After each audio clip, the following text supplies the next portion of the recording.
The Legion of Honor, he said, is the finest of my institutions. It is, with all due deferences to poor Moreau and his dreams, one of the greatest conceptions of modern times and is well suited to the needs of the throne.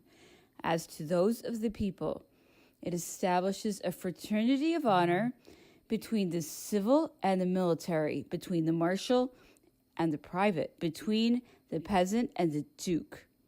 I am the only man alive who knows the French thoroughly, as well as the needs of the peoples and of European society.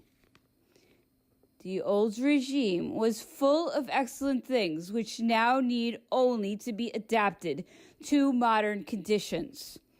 Those people who think that they have a right to interpose themselves between the people and the emperor do as much harm as the Jacobins, who desired no government of any sort, or at best an authority so split up that it was tantamount to none at all, our habits and failings being what they are. If I had accepted the beliefs of the Jacobins, I should have founded a government on the lines of that established in the United States. But I knew France too well not to see that such a thing would be impossible. The lessons we have learned from the Directory have shown this clearly enough. Others, such as Lannes, who had no fixed ideas, would have liked liberty for themselves and their friends, but none for those who held opposite views. The security of the consul or president would have depended on the loyalty of the guard. Praetorian guards are greedy, insatiable, and are a heavier drag on the people than on the sovereign. I did not consider that method of governing suitable. Relying on the support of partisans, one becomes a despot despite oneself, and this form of power was repugnant to me. I threw off that yoke soon after I was named first consul. My eyes were opened to the embezzlement carried on by the guard. It is impossible to give any idea of what was going on. Being unable to obtain any accounts, I dismissed the chiefs who tried to hamper me by forming round me a ring of apparently devoted men, as though one could govern France by such means. Reverting to the subject of the Senate, the emperor said that it was composed of nothing but spent torches or dark lanterns, which would lead the country on the wrong road, even if it overcame its greater difficulties.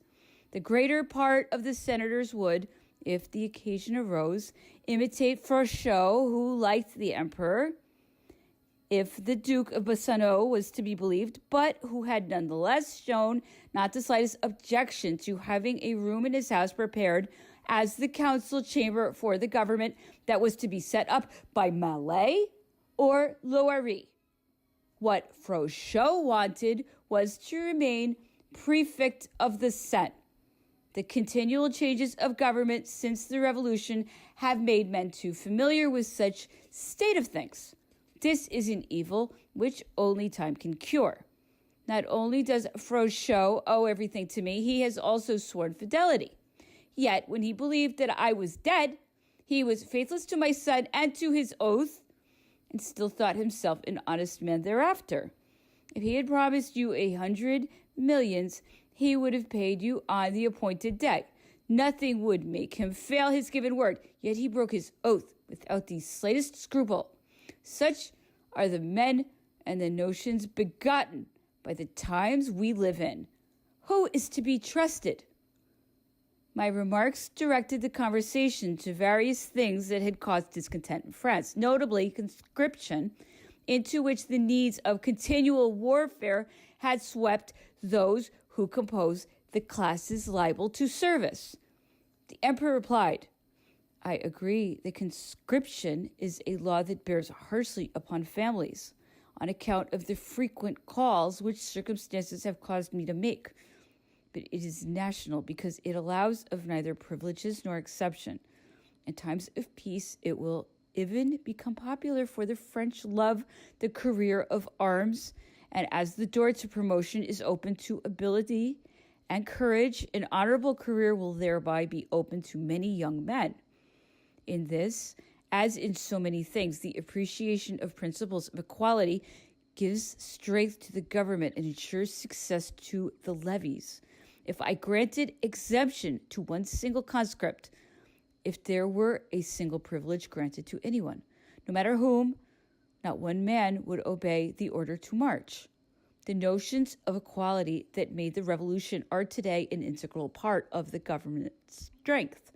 It is because no one anticipates or suspects any preferential treatment, and because it has no interest in showing favoritism, that the government inspires no distrust. Public confidence in the justice of its dealings gives it as much authority as the exercise of its power. That is the secret of my success. It is like that I love war, but as its charges are laid upon all alike, as I show no preference for anyone and reward all alike if they show courage, everyone submits to it. To inspire people with supreme confidence in my sense of justice, to convince them that I favor no man's interests above that of his neighbor, there lies the grand secret of how to govern the French. That is my all-powerful lever. The emperor made another remark to the effect that a Frenchman is a fault finder by nature. Society in the salons, he said, is always in a state of hostility against the government. Everything is criticized and nothing praised. Although society men and women are in general courtiers, and the greater numbers of them frankly flatterers, even in their chattering, they are nonetheless inimical to the government in power.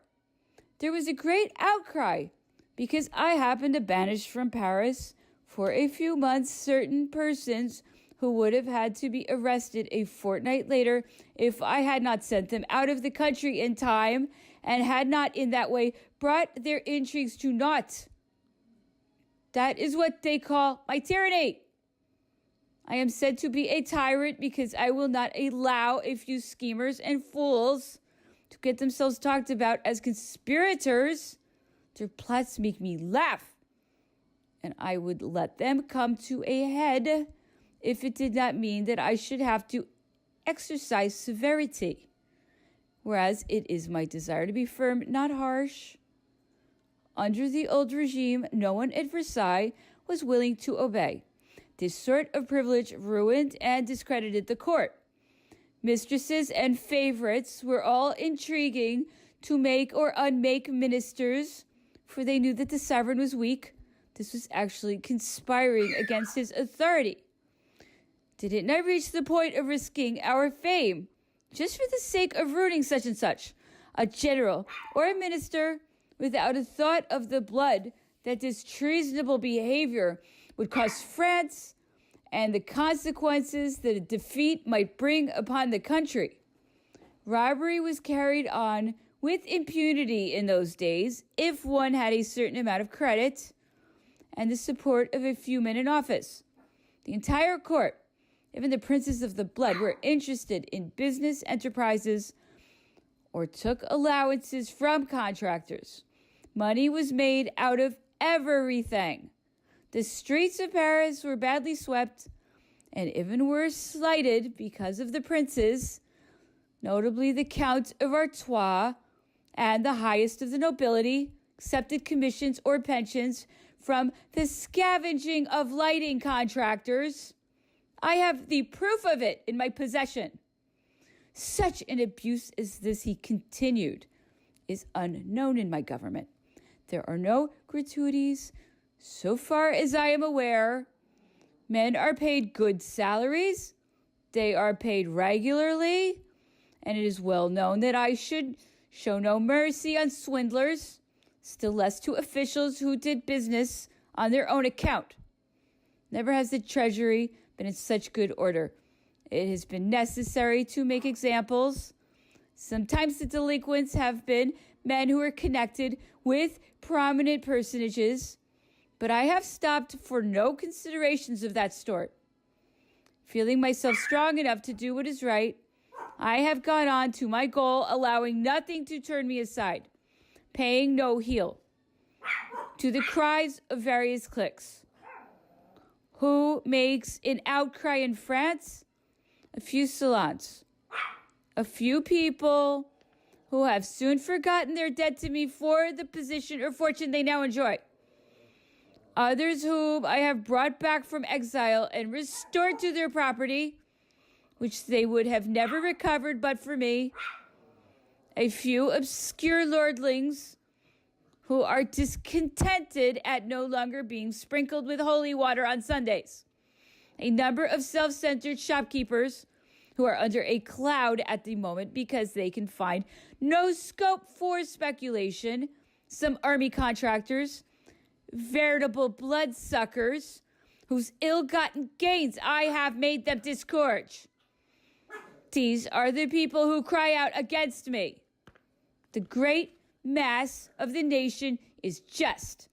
The nation sees that I am striving for its good fame, its happiness, its future.